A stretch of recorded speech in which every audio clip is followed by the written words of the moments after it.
sheekayro aduu haaf qosol ayaan wada waxa jirtay in imika dhalinyartan imika sabana akharku markay iskuursadaan waalidkii inanka gabdhaha hadaan khaldanahay hadee wada qabanaysa laakiin wax reality oo dhacda 9 kaba markay iskuursadaan iyagoo jecel ayay waalidkii gabdhuhu culeysiisanayaan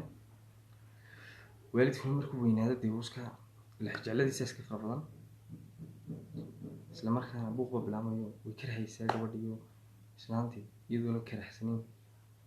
ayay in 9 kaba culeysiisanaysa wax dhacday inan iyo gabadh isjeclaayo la isku dhisay ayaa wax dhacday inanka hooyadii oo iyada soo doodeeda ay gabadhii isla xumaadeen ay xuluubeen isla markaana iyadu wax markaa xumaana kuma sameyn karo islaantu laakiin iyadu unba xaggeeda xumaanada ka bilowday wax dhacday maalmaha kamid ayay islaantii sida islaantan iska kaxaysaabay tiro way dibsatay madrin maalmaha kamid ayay iyadiyo gabadh saaxiibadeeda gabadhan suudohdeed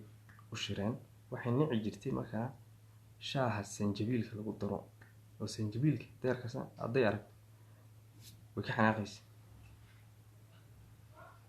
maalin baa waxa dhacday iyadoo suuq maqan oo timiday ayay markay timiday ayay waxay sii kariyeen shaah sanjabiilka ilaahow kiilooyo la dhaxdhigay markay sauce ka gashay hooyo in de hawsha yar baa ku diyaariyay hooyo ka tigo isla markay soo ku batayba salaamu calaykum islaantii kuma gashay markaasay maalintiiba xaafadii dib dambe ugu dambeysay markaa waa sheekayr qoftana